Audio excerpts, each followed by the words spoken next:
Good evening to everybody that I cannot see at this stage, but the lights will go on now.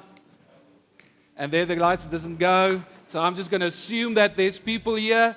Welcome to all the visitors, those that are here for the first time. It's my privilege with elders, 6 other elders, to lead this congregation.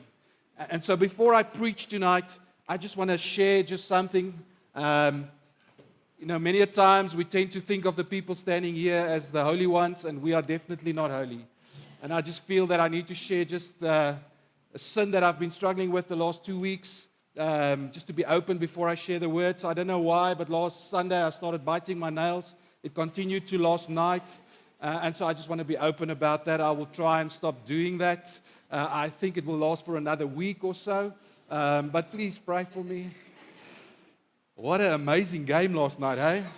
Whom of you did not finish it? Whom of you gave up on the Springboks? Yes, raise it. Let's name and shame. Rudo slept through it halfway. Yes. So we are proud of the guys. This is the end, as Gideon said, the last night of our Reach Week. Now, for the ones that is as young as I am or a bit younger than I am, we used to call this Reach Week Missions Week. Can you remember that? I'm looking at the young ones here. Missions Week. So you would go to whatever church you went to, and every year there's a Missions Week. And it was filled with flags and people dressing up funny. But then there was also the time where they had missionaries come to share their testimonies.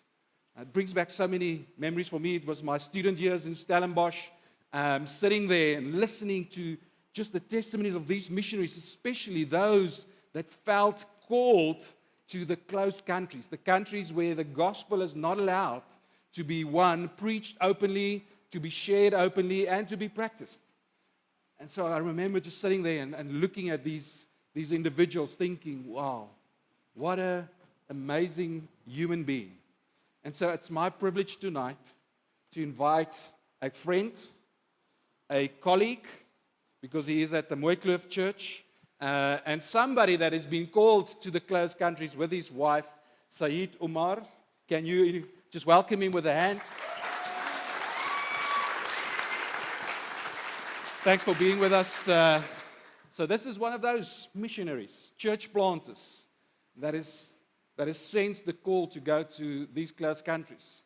But there's a story behind this that I asked him just to come and share tonight. We hear, okay, he's going. But what happened? What happened up until this stage where him and his wife are praying and seeking God? Because Saeed was not always a believer. Just from his name and his surname, you could assume that potentially this is not something that he's grown up in. And so, Saeed, thank you for your time. Will you just maybe share, as you did this morning, introduce your family, your baby-to-be, okay, and then just how it came that you came to know Jesus as your Lord and Savior. Okay. Hi, everyone. Thank you for having me. So my name is Saeed, and this is my beautiful wife, Anisha. And we're expecting a baby due December.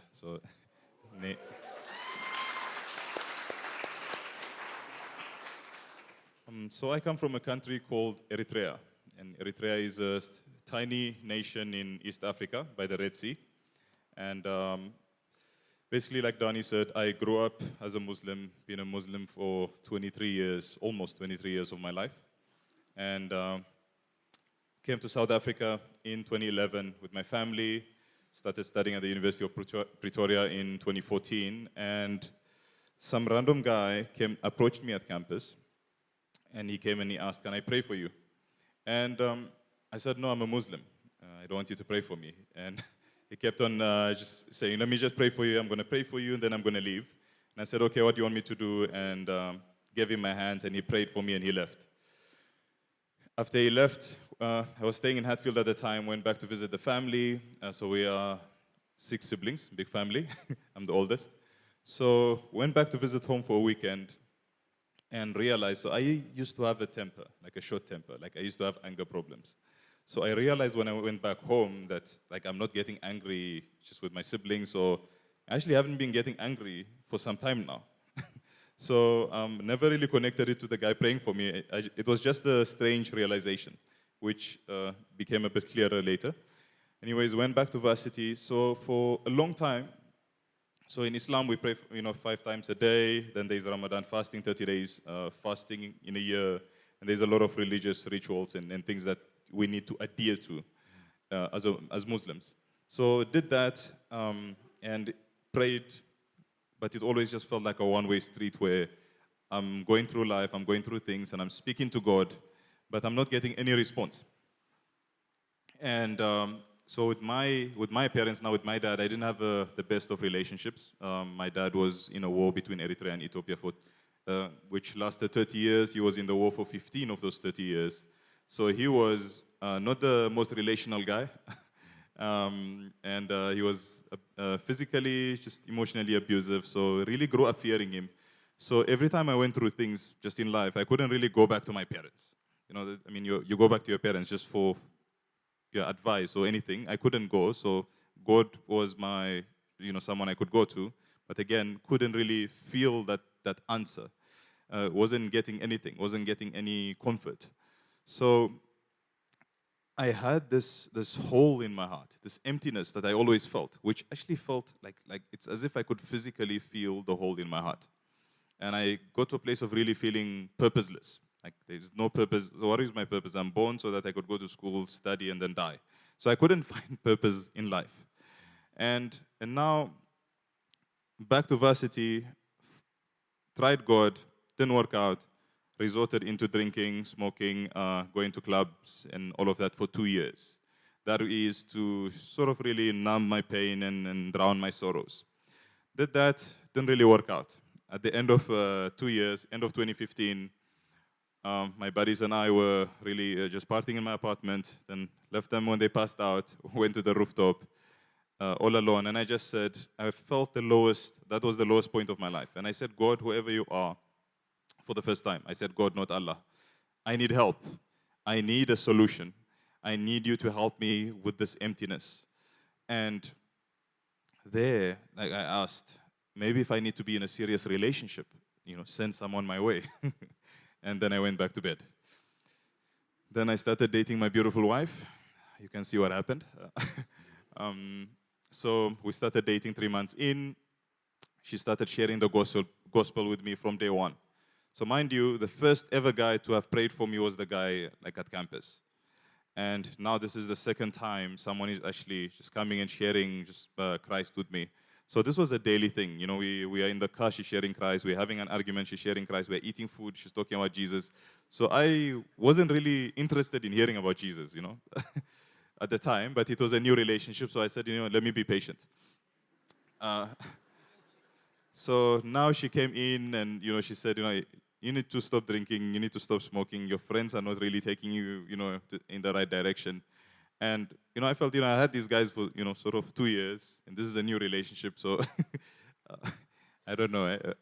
But anyway, supernaturally, I would say 3 months, my desire to smoke, drink, and just be with those friends, disappeared completely. My friends left. I didn't want to go to clubs anymore. I just felt nauseated from the idea of even doing that. Didn't really try. And then I was complaining about my dad a lot. Like I said, relationship wasn't really great.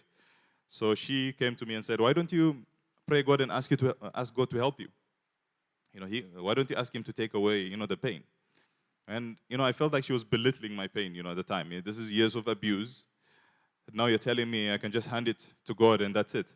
So it was a bit tough. But anyway, she said, you don't have to say Jesus. Say the God of Abraham, Isaac, and Jacob.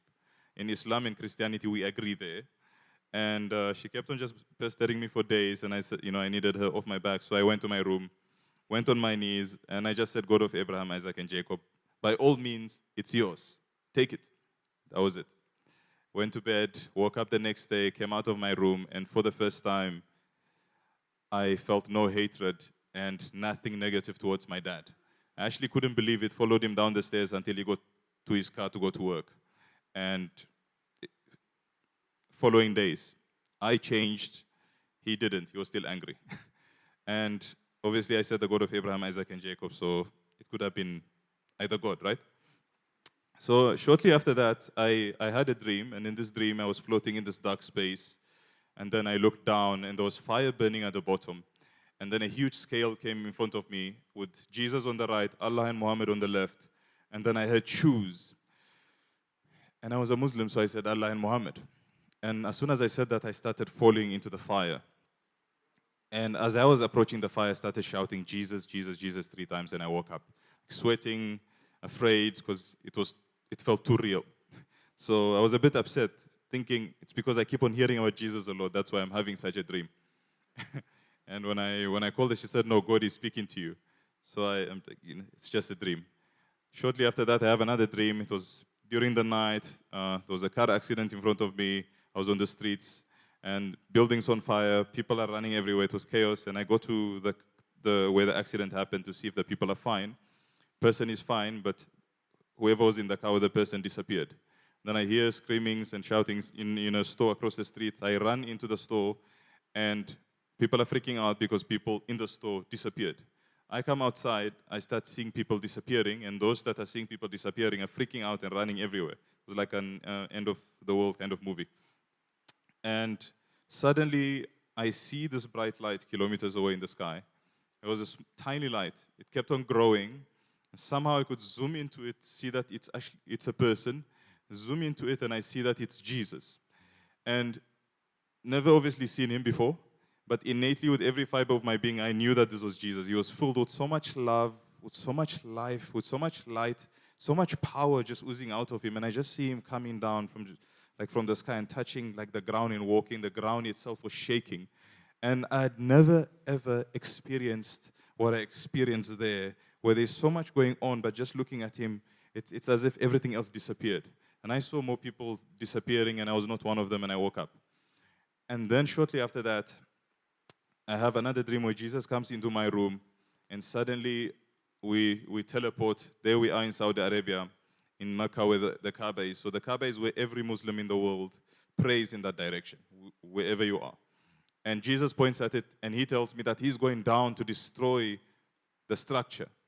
And I see 2 huge demons with a staff guarding it.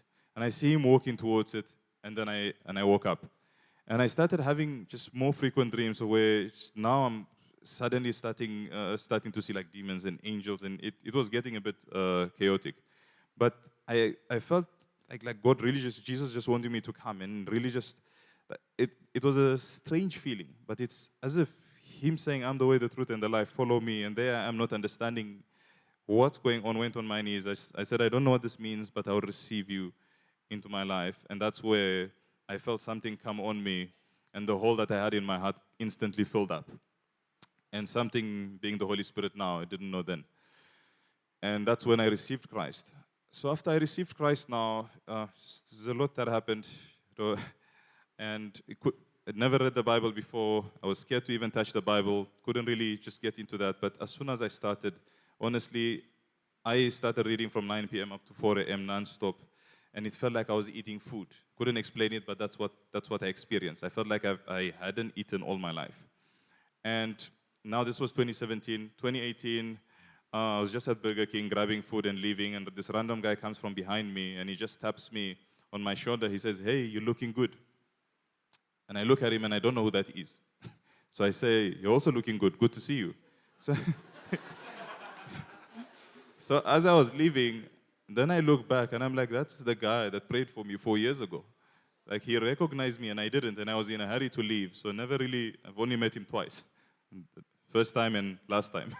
And that was incredible. That was God literally just, like I was blown away. Anyways, I was scared to share with my family about my faith, because now I come from a strong Islamic just background, so I can't just share and tell them, you know what, I found Christ. So I get a scholarship to study abroad, and I was excited because now I can worship God without hiding. So I arrive in the nation where God sends me, and then there where I was staying in the building is over 90% Muslims from every Arabic country you can think of. So I was scared. Not knowing, I said to God, why on earth? I want to worship you. I want to just be open about my faith. But why are you bringing me here? Not realizing that I ended up building relationships with them. Couldn't tell them about my faith at first. And then from there, I opened myself and shared my faith. And there they told me, we're going to bring you to Islam. And I said, if I'm going to give you that opportunity, you need to give me that opportunity where we have dialogue and that you also get to open your heart and hear what I have to say. And God trained me in that. Honestly, yes, I knew the Quran, but I'm growing in my understanding of the Bible. So many questions they will ask me, I won't necessarily know anything about. So I'm there to study, but I'm spending night time watching apologetics videos, preparing for the next day. So that became a training ground for me. And after 3 years of that, came back, and God spoke to me, and He told me that now I need to tell my family about my beliefs. And He spoke to me for 2 months, every single night. It was dream after dream. And I was saying, I'm not ready. I'm not going to tell them now because I knew. But God put His foot down. It's a long story. And He told me today, and it's 2 years today actually, 22nd of October 2021, you need to tell them about your beliefs. And I had a conversation with my dad and with my mom, and my dad said, if this is what you choose, and he shook my hand, this is the end of the road for us. And my mom, the same thing, if this is what you choose, this is it for us. So for 2 years, we haven't had any connection at all.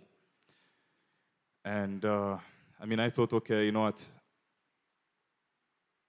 I did this out of obedience. Surely God has a plan. Surely, He's prepared something for me. But stepped out, to be honest, those 8 months where I didn't even know what on earth, where I was going, what God was planning with my life. But God brought me here. And God gave me, this is an extension of my family now. And God gave me a family. And I just want to give Him the glory for that my family has become even bigger.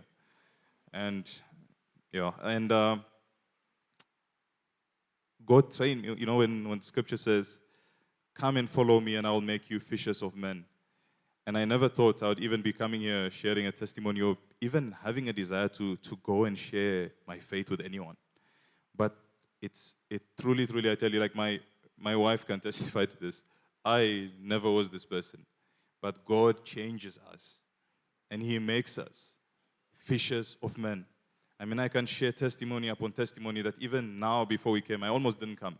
There was this agent that came. We are moving to a new place. This agent came, and he tells me he's half Ethiopian and half from Cameroon. I'm like, wow. It's a personal question, but what do you believe? Do you believe in God? He said, yes. He's a Muslim. I said, you came to the right guy. And I'm like, this is God literally just sending me. And my wife was like, this guy just came to the Lion's Den. So I was sharing a bit with him, and I'm meeting him for dinner tomorrow night. So pray for him, please.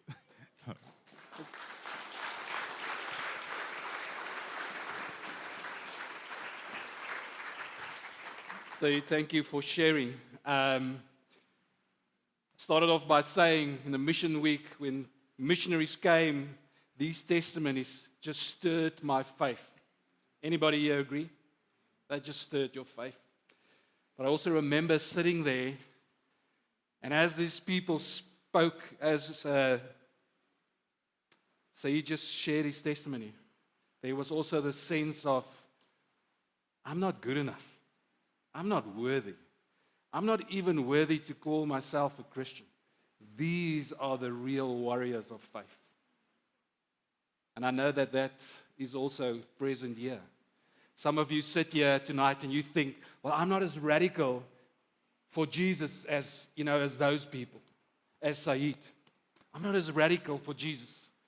My faith is definitely not as strong as his faith or other people's faith, where they're willing to give up everything for the mission. Even in his case, potentially his life. And so here's the thing that I want to preach about tonight and want to share with you tonight. That if that's maybe you sitting here tonight and you do not feel worthy, you do not feel that you are radical enough. What was our theme for this week? Anybody? Radical. Make him known in the nations. That's you tonight saying, I don't feel radical enough. When people like this speak, the real Christians, the real believers, then I count myself as not worthy. I want to share with you tonight that there is no such thing as being radical. There is no word in the Bible, radical. We are not called to be radical, but we are called to be obedient. And so you can open your Bibles with me as we start reading together John 21.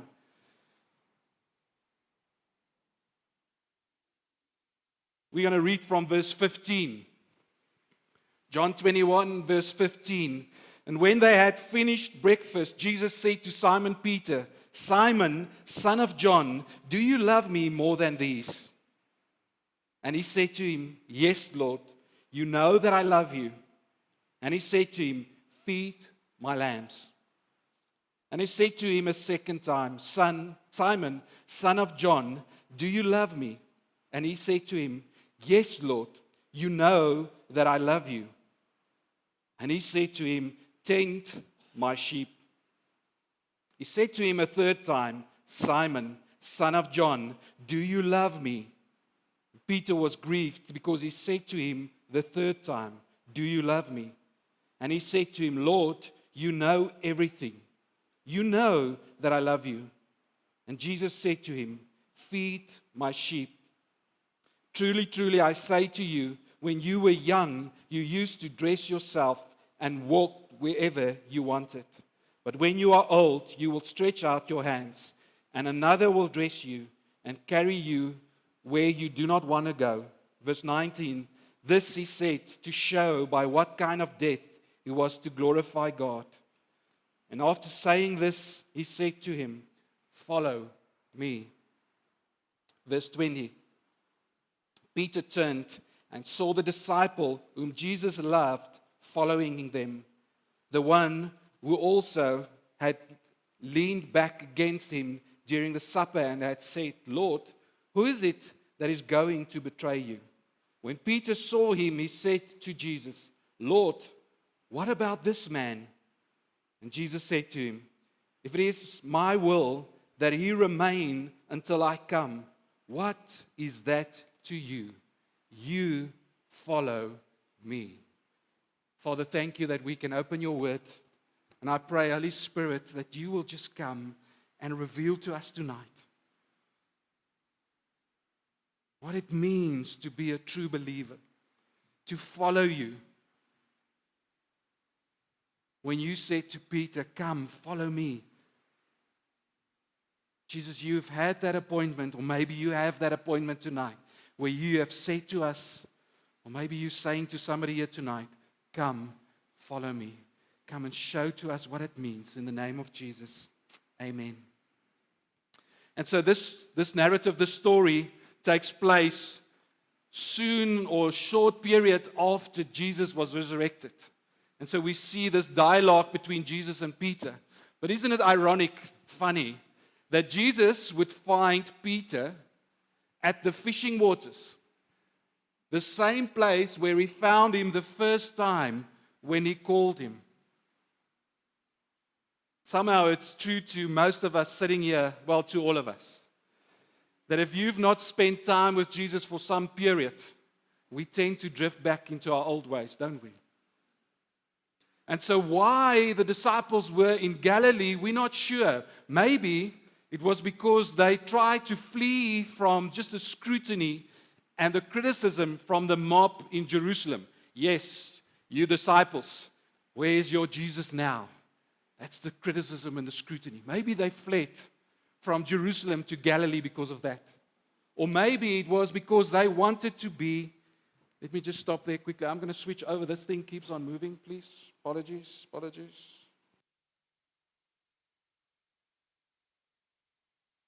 Oh, there we go. Also, maybe they left Jerusalem because of being obedient to the command the angel gave Mary when Mary ran to the grave to tend to Jesus' body. She found the grave open.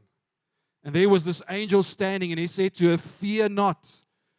Jesus, the one whom you are seeking, has risen. And he has gone before you, it stands in Matthew 28, verse 7, and he has gone before you to Galilee. Go and tell the others. So maybe that's why they're in Galilee. Or maybe they're just discouraged. Jesus died. And so they went back to their old ways of being fishermen. The kingdom that they were hoping for, the kingdom where Jesus becomes King of the Jews and sits on the throne of David, has not happened. And so they have to look after themselves. And so maybe this is why they find themselves in Galilee. I don't know what the reason is for why you find yourself where you are tonight. Maybe physically, you're not in a good place. Or maybe emotionally, you are not in a good place. Or what about spiritually? See, if you've not been with Jesus for some time, we tend to fall back. And we tend to end up in places where it's not God's desire for us to be there. I don't know where you find yourself tonight. But here's the thing about this story. Jesus met Peter at the place where Peter was at that stage. And like that, Jesus meets us where we are. And so what a beautiful setting for this meeting to take place. This breakfast. It's early morning. The disciples just returned. If you read the verses just beforehand, they have just returned to the shore from fishing throughout the night. They didn't catch anything. And so as they arrive, the sun is rising over the waters. What a beautiful picture. And they can smell the aroma of freshly baked bread in the air and a fish being grilled on the fire. What an amazing setting. And this is where Jesus is busy preparing, and they see Jesus preparing breakfast for them. And they have this meal together. You see, Jesus doesn't just meet us where we are. He meets us to restore us. And so after having breakfast with Peter, we see how Jesus restores Peter. I remember that meeting so clearly in my life. I was on this train at the age of 18, my final year of school. We were going down to Stellenbosch for a youth festival. I went there for all the wrong reasons. It was a train filled with youth, no adult supervision. Wow. I went there for all the wrong reasons. But that very first night in Stellenbosch, I can remember the smell. I can remember the setting.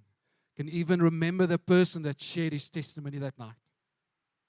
Jesus met me where I was, and He restored me unto Him eternally. So many of us sitting here, you know that day for you. You have experienced it.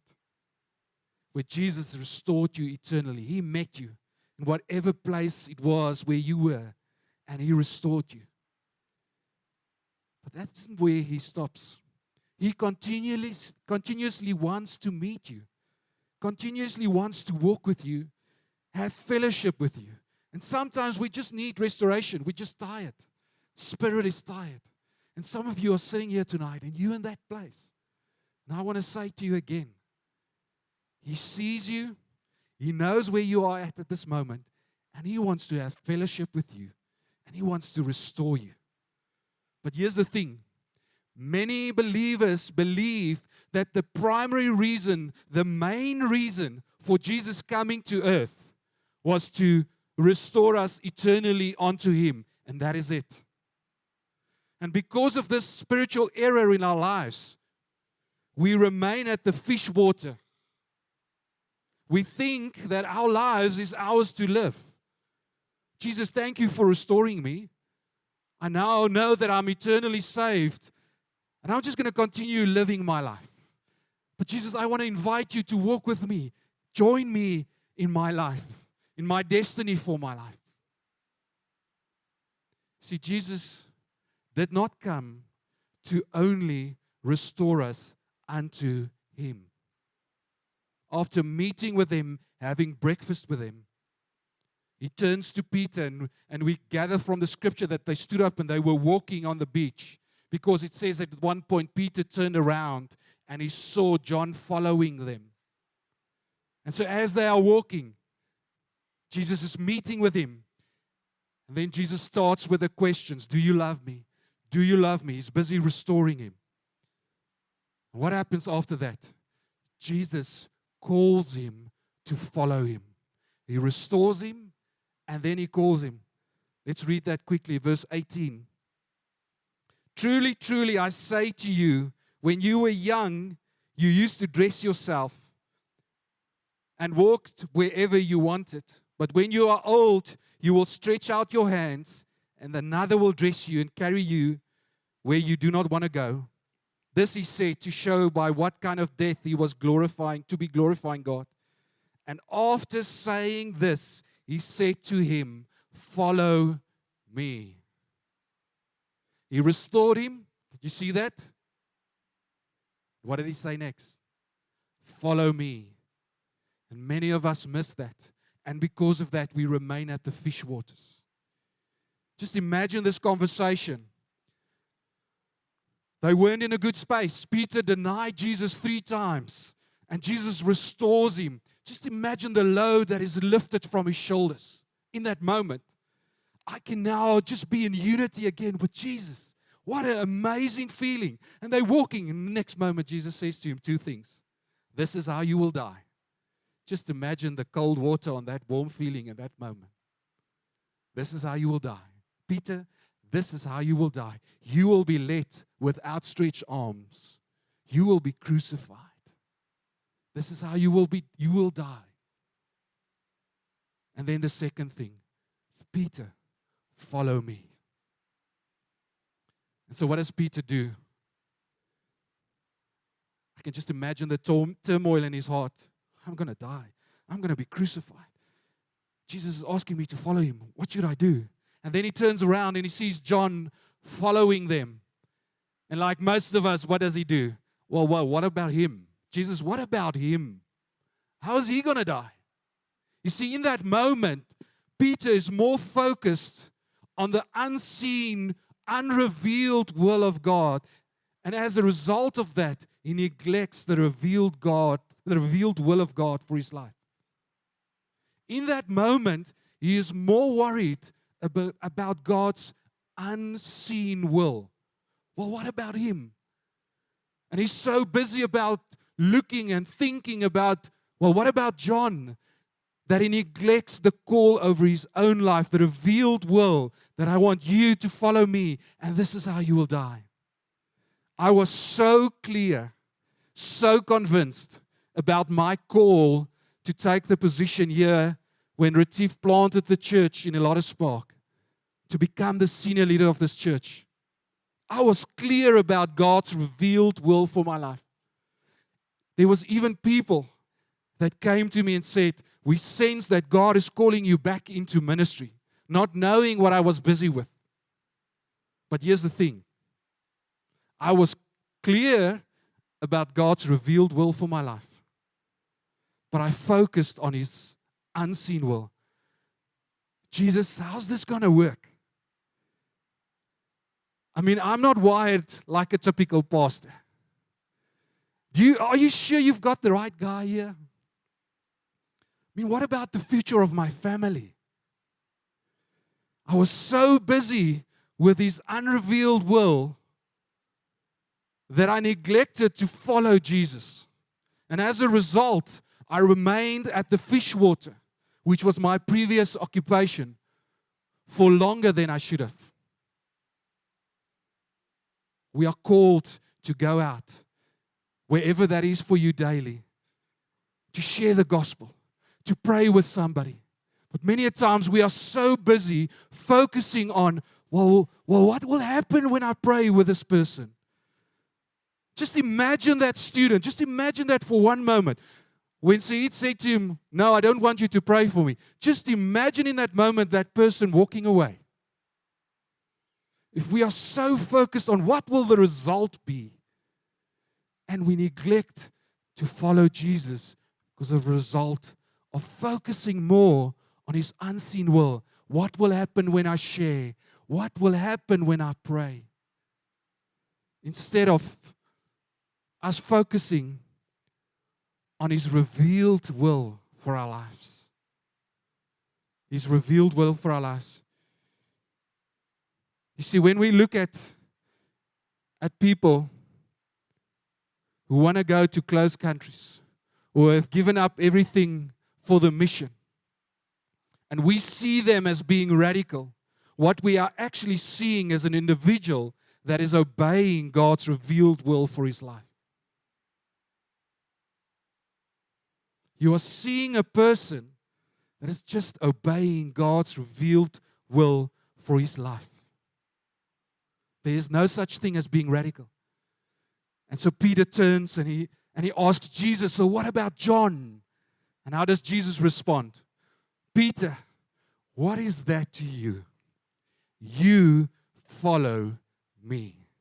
What is that to you? Whatever it is that you're sensing or feeling.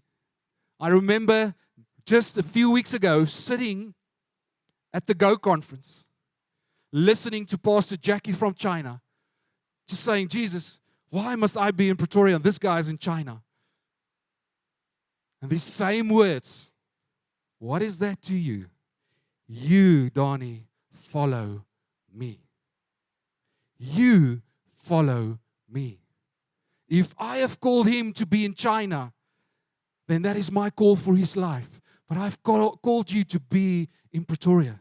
You follow me. What does it look like to follow Jesus?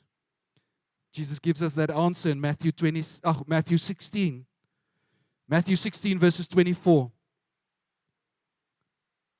Then Jesus told his disciples, if anyone would come after me, let him deny himself, take up his cross, and follow me. What does it look like to follow Jesus? It literally means that daily we need to die to ourselves. Daily we need to deny ourselves.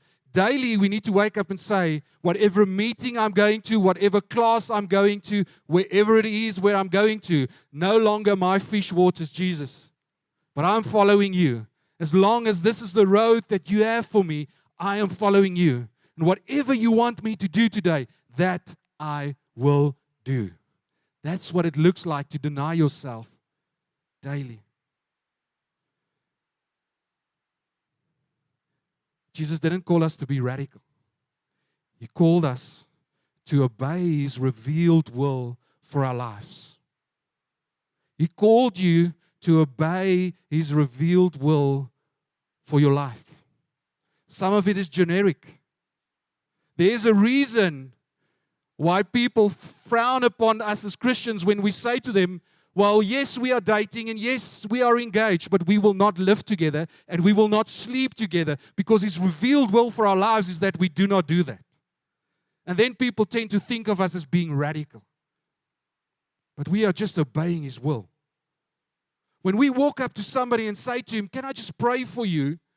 It is not because I want to be radical. It's because Jesus says to us, pray for the sick. Lay hands on them. There's so many things that Jesus has already revealed to us. And He's calling you tonight not to be radical. He's calling you to follow Him. You know that it is radical in the world's eyes when I can look somebody in the eyes and I can say to him, I am sorry. I messed up. Will you forgive me? And that person turns around and he says, yes, we are okay. I forgive you. The world perceives that as being radical.